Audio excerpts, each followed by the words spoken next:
Hi, I'm Lisa Salmon, and today I'm going to be doing a curly hair haircut. The first thing you want to do, of course, is start with a consultation, and I will be using the Styling Shear for my curly hair haircut. Alright, so what would you like to see happen with your hair? Okay, I like to make sure I have bangs on my forehead. I don't like to have it way off. Without a bang. Right, and I'm always a little bit concerned about my ears because I feel like I have a little bigger ears, so I like to have them so that they're covered. Okay. And then just have it so that it's curly and fun.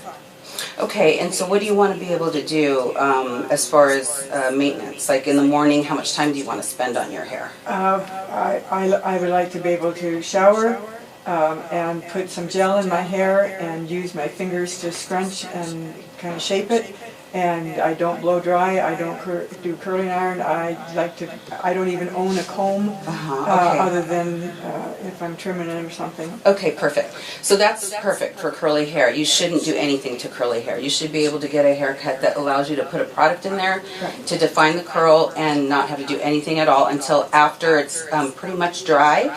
And then if you want volume anywhere, then you go in underneath and create your volume. Okay. And that, because I do want volume. What I always do is I wait till it's dry, because if you rush it and it's not dry, it doesn't. Exactly. I tip my head upside down and I take my hands and put them through there, and then I come back up and just kind of move it around. Perfect. Okay. So what we're going to do is we are going to use a cutting collar because I always want a clean line on my cape.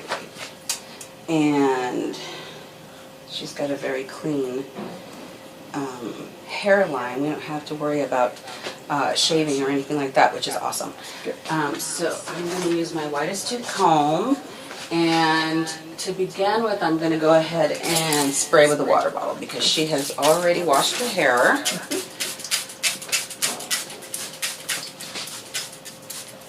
And we don't need to get it soaking damp wet. It's really uncomfortable for the client to have water dripping all over their face, especially a woman that's done her makeup. You want to protect that.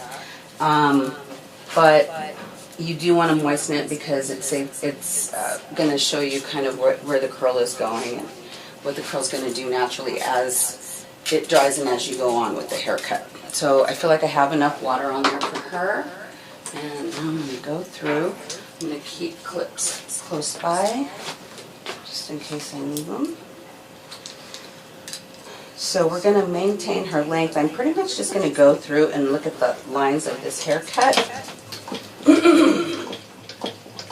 Because I believe she has been the last stylist that did her hair. Doing it herself. Because I can't find anybody that knows how to cut curly hair. That's right. So I'm so glad I found you. So I'd like to give credit to where I did learn this technique. I learned it when I went to Redken in Manhattan. That place is a great place to go. I encourage anybody who's a stylist to try to get advanced education, and that would be one of the places that you would put on your bucket list as a hairdresser. So, okay, I'm going to have you put your chin on your chest. I'm going to pull down at my first section. I can already see tags from her haircut, so I'm just going to... Now, because she does have... I can see that she has curly hair, but the texture, her strand, is medium density, and each individual strand is fine. So with fine hair, a lot of times I don't do a point cut at the base because it's got enough space in between on its own. So I'm just going to clean this up.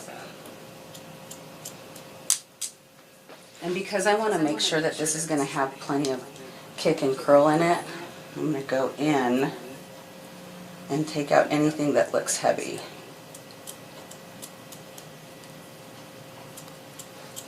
Because hair moves, it's never a straight line. It grows out of the scalp differently, and you just look at the wave and see how it's moving, and then you go in and break that up until you see it create an even line. You're happy with that. Take your sections out. Make sure she keeps her head down, because the tendency is for them to bring their head up. And just kind of gently remind them, chin on your chest. Now I'm above the occipital bone.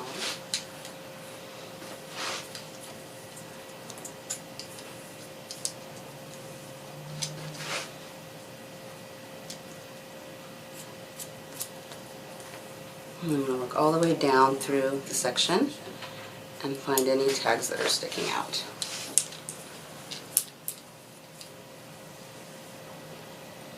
The length of this blade, I believe, is a 5.5, and I have small hands, and I really like working with a smaller blade with fine curly hair because that stuff wants to get away from you. It wants to pop out.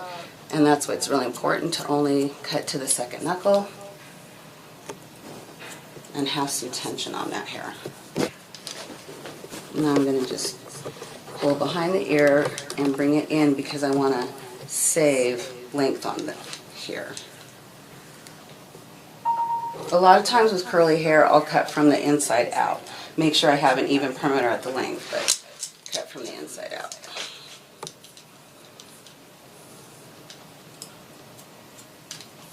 I'm following through my section, and then because of the other side, I can kind of know that where the tags are going to be to look for. When you refer to tags, can you explain that? Yeah, a tag is something that sticks out. Like a clean section is even, like this is a clean section right here. Okay. Angle, angle, angle. Angle, angle, angle. A tag is a corner. I'm calling it a tag, but because it looks like a tag. Okay. But it's a corner. I think that's the official hairdresser saying. And I pull in and I don't see anything. And then I always take my hands out of my shears and go in there and really kind of feel it. Don't be afraid to get in there. Your clients like it. Nobody ever touches their hair like that, huh? Yeah, this is a nurture nature business. Unless you're a massage therapist, you really don't get to. That looks great. It's feeling nice and even. And I think you're going to give me competition because you didn't do a really bad job back here. Now, bring your client's head straight up. Take those. And then back into my shears. And now I'm going to work from the crown and think crown out, and just connect that section that I just did right above the occipital. Again, this is just, see, there's a corner right there.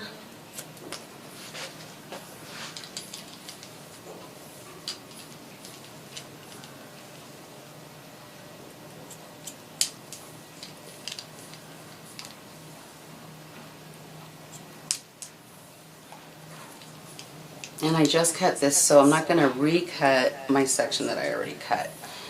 That's how you get a shorter side, is if you go in and you're not really sure where your guideline is.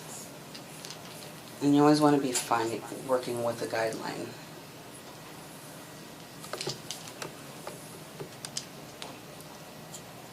And everything that I can see through, I'm trimming it down because that is literally, when people say they want to trim with curly hair, that's really all they need off. And a lot of times curly hair people don't do a whole lot to their hair, so their hair isn't fried with heating tools. And it has its own protective cuticle.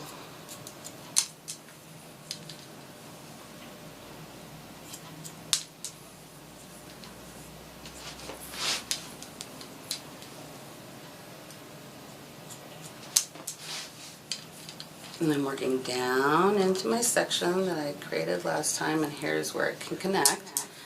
And then this part I already cut, so I'm not going to cut that again.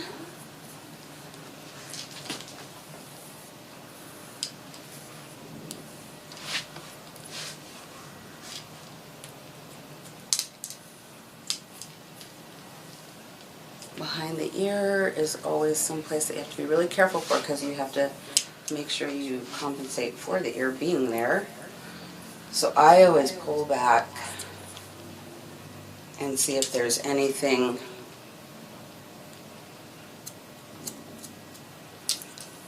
that's really sticking out. And then comb down and pull up. I do that a lot with curly hair. I comb it down and then I pull it up and I let it bounce into what it's going to do. So now I've connected my crown into my back. I get to work with the front, which is where I'm sure you've done a lot of cutting yourself. Let's see what's going on. What did you do? No, I don't. It's funny, people will say, oh, my other hairstylist would get so mad when I cut my bangs. I'm like, pfft. So again, I'm going to start in the crown and I'm going to work interior to exterior. And you've got a lot of hair up here. And then here's my, and I'm going to actually just kind of point cut into that. Because of how dense that section is. And then I'm going to go in there afterwards and I'll show you how I'm going to do some interior texturization. A lot of times with curly hair I do interior texturization, but not past the occipital bone, not into the lower layers, because that usually has less density. So the interior texturization is to kind of thin it a little bit, make Yeah, it softer it's to create space so the curl can coil. Okay. Yeah. And in a volume haircut, it's to create space so that you have something to kind of like rat and create fullness. Yeah. So everybody needs interior texturization, no matter what kind of hair you have, I think. Even if it's just a little bit. So this is nice and even, and I don't want to take too much length out of there because I'm really liking the way this pops. And I never go too short on the fringe in the front, especially with curly hair.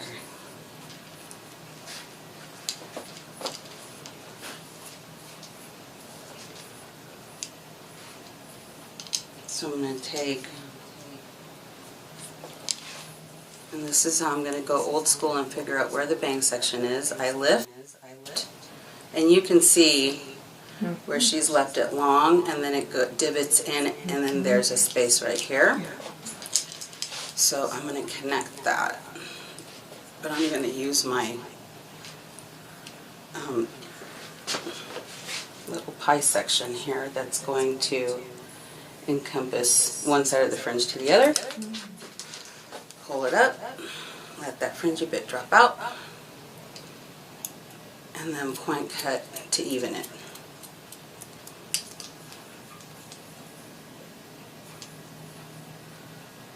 I'm going to leave that because I want to see what it's doing, because a lot of times your hair, you have to look at their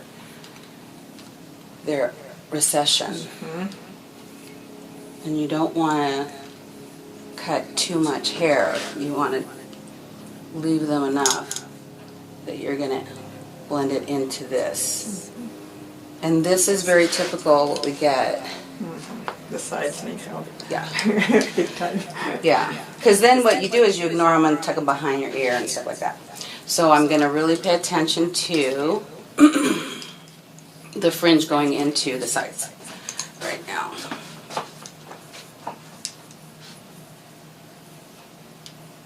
Sometimes when I'm cutting, I get all excited and I'm like, I want to jump to that part. I'm like, no.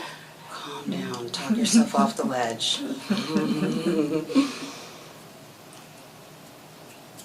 I think you should be able to interrupt yourself for something and then go back and know exactly where you're at. And that happens with repetition of a technique. So I'm coming in here. I can turn this because I'm holding on to that section, and this is where my tension is.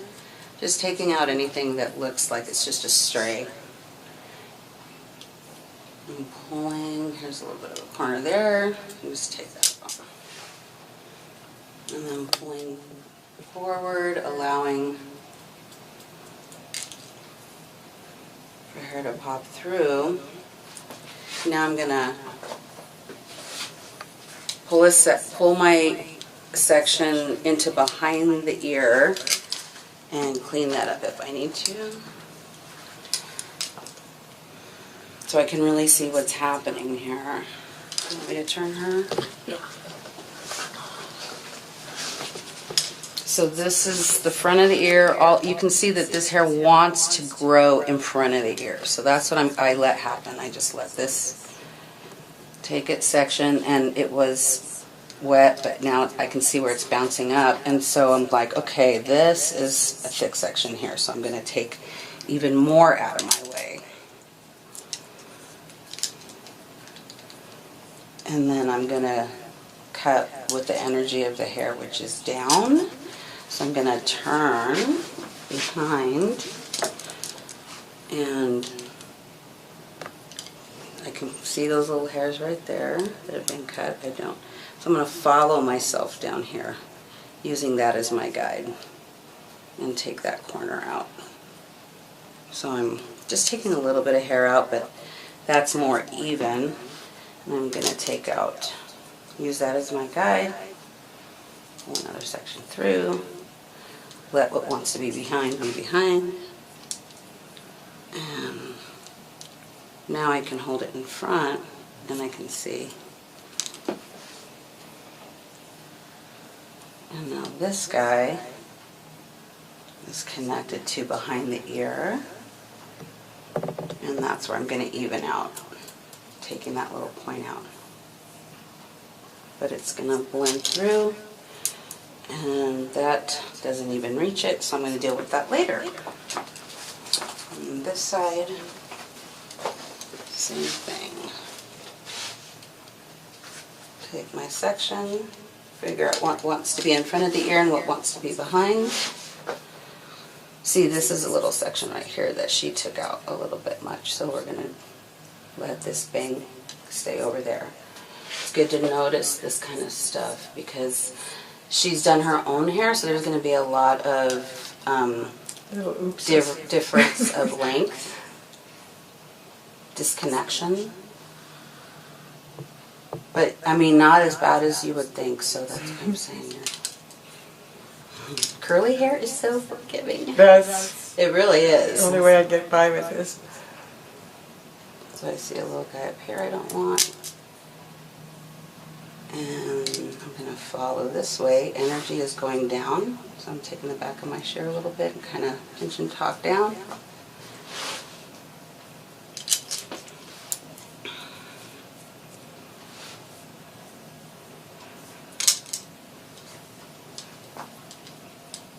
My second section, bringing it down, taking that corner out.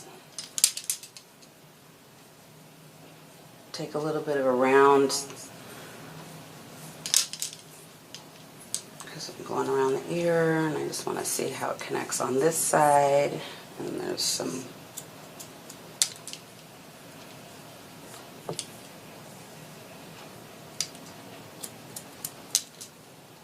and then here is the corner from behind the ear, like we had on the other side. So I've connected that. Oops, and then that doesn't fall. That doesn't fall past my section, so I'm going to leave that. And I'm going to turn her this way. And this is a part I'm going to show you that we did at the Redken Exchange. Take your crown, and instead of doing my sections vertically, I'm going to do them horizontally. Take my section. I'm going to go in and do my pinch and talk, create an open, and then I'm going to do it again over here because I'm just looking at how it lays. I'm not going to cut in here because that's going to create a pop out situation, which we don't need. So I'm going to go in here mid, pinch and talk, just nice and easy. These shears are awesome to work with the back of the shear like that. And then here's my other section.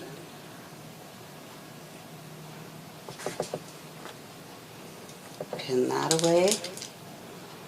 Now this guy gets interior texturized in the opposite direction. So now I've got this space here, and what's going to happen, this curl is going to go like that, and this one's going to go like that, and they all get their own space to play and dance. Does it make any difference as a person sitting in the chair as far as having their legs crossed or Not with interior texturization, in my opinion. But everybody has their own opinions about, you know, if you're doing an A-line bob and you have a client that does this at the end, then yes. But I don't like that kind of situation. I like free moving hair. Sorry about that. Okay, so this was my under. This is my over. And whenever I used to train people, I always used to tell them, like, I do a lot of feel it hair, what I call feel it hair. You just feel it. Feel what the hair wants to do. Feel how it's going to move. Feel how it's coming out of the head. You know, recognize where a cowlick is coming from and where it wants to land. A good term I tell people is, like, you have a cowlick right here. It comes over here, and then you have a cowlick here that brings this here. So right here is what I call the eye of the storm. So, speaking of which, we can work on that section right now. So here's my top, here's my bottom. I've kind of modified this. I mean, when they taught it to us in New York, they had us like horizontal and everything. But I'm thinking, okay, you can see what you're doing. You can see where it's coming from.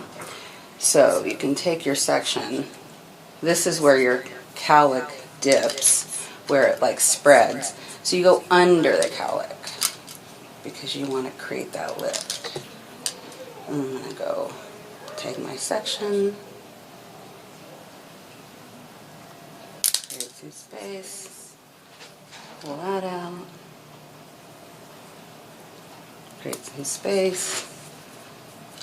That's all there is to it. You can even work right next to it. I just did that section. Let's do this one. I can see where there's some already, so I don't need to. Maybe come over here. And yeah, pull that out.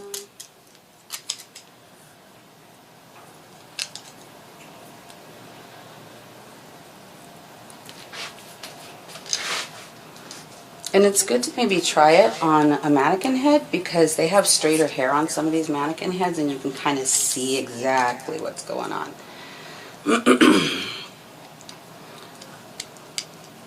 going to go in, work the back of that shear. I don't ever shred. I don't pull hair against a shear. I like the technique that actually Sam Vila taught it to us in Redken, pinch and talk, because you're just pinching and letting the back of that shear talk. So that's that technique. I'm going to do a little bit on this side. Now when you're working with somebody that's got a lot of really thick hair, this is an awesome technique to use.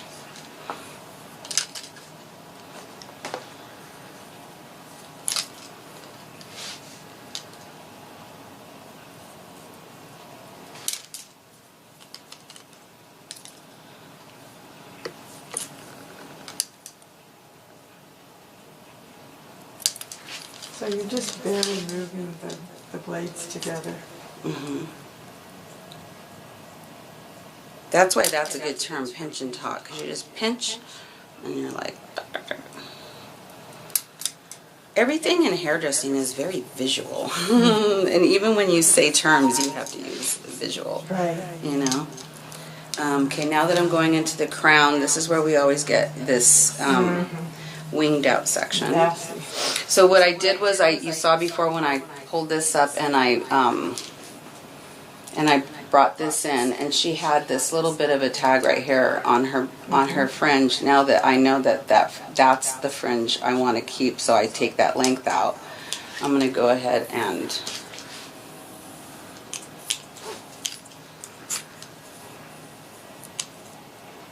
take that corner off. And I'm going to go into my angle to the section, find my guideline, which is right there, and point cut that out. I point cut this part because it was thick, and then I'm going to take another section, bring it up, use a walking guide, so I'm not going to pull this all the way over because I want to take that weight out. A walking guide is a guide that you bring along with you. The stationary guide is a guide that is right here, and then I'm going to bring everything to that point. So I'm using a walking guide because she's got a lot of hair through here and here.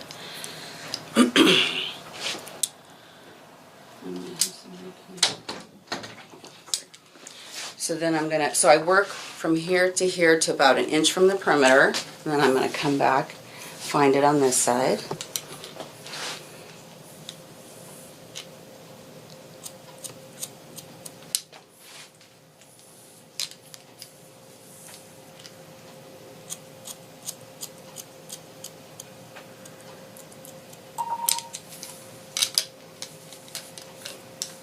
And now, I'm going to check front to back.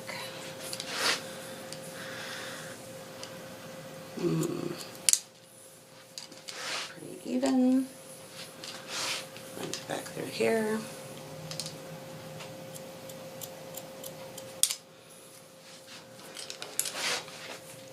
And now I'm going to take care of these thick sides. One side is thicker than the other. This side's...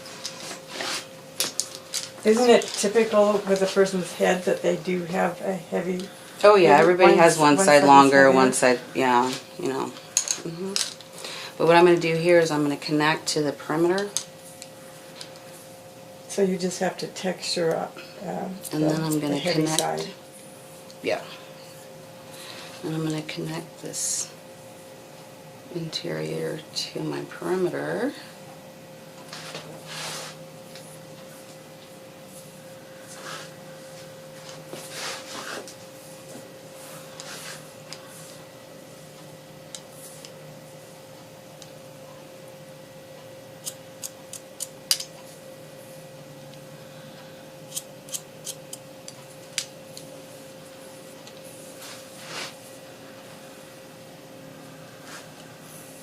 Looking for where I want to take weight out. And then I'm going to go in and just hand texturize.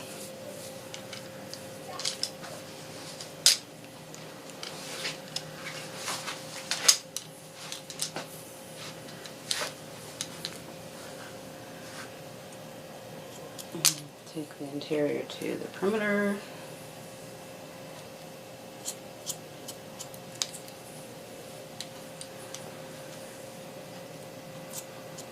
And take all those little corners out. And then go through and feel, because you can feel where you're going to have a little bit more weight. Actually, that's pretty good.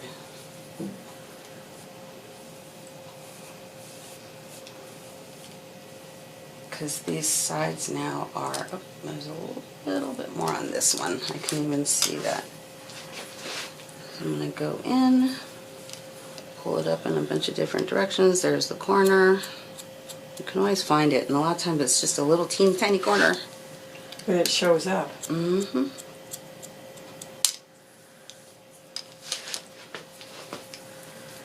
And I think that is pretty good. I think the only other thing I may want to do is break up her bangs. But what do you think? Yeah. It looks like... yeah, do what you... I love what you're doing. Is it good? I love and what this doing. this Yes. around here Yes. is good. Okay. Yeah. Yeah, I mean, it almost makes your hair look longer. And I Yeah, explain that to yeah, a lot of people a lot it of does. times because you're evening out the curl, you're evening out the length, and so a lot of times when you have a lot of width in the middle, it just makes it look like short and round. So what I'm going to do is, here's that disconnect that was created by that. So all I'm going to do is I'm going to see where the heaviness lands, pick it up in that section, and break it up.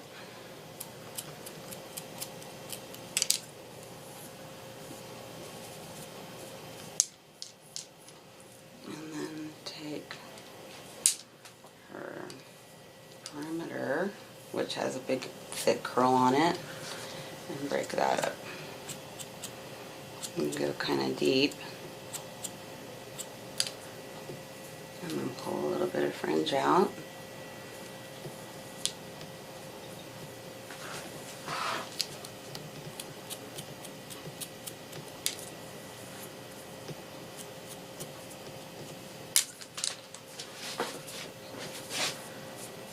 Yeah, because the front always wanted to just It hang just wants down. to make a heavy curl. Yeah, and so I that's don't, better. I don't like that. Right. Yeah, so I think this is good. I think you're going to be able to put product on here and just let it dry naturally, and then go in, like we said before, and create fullness from the underneath. So. All right.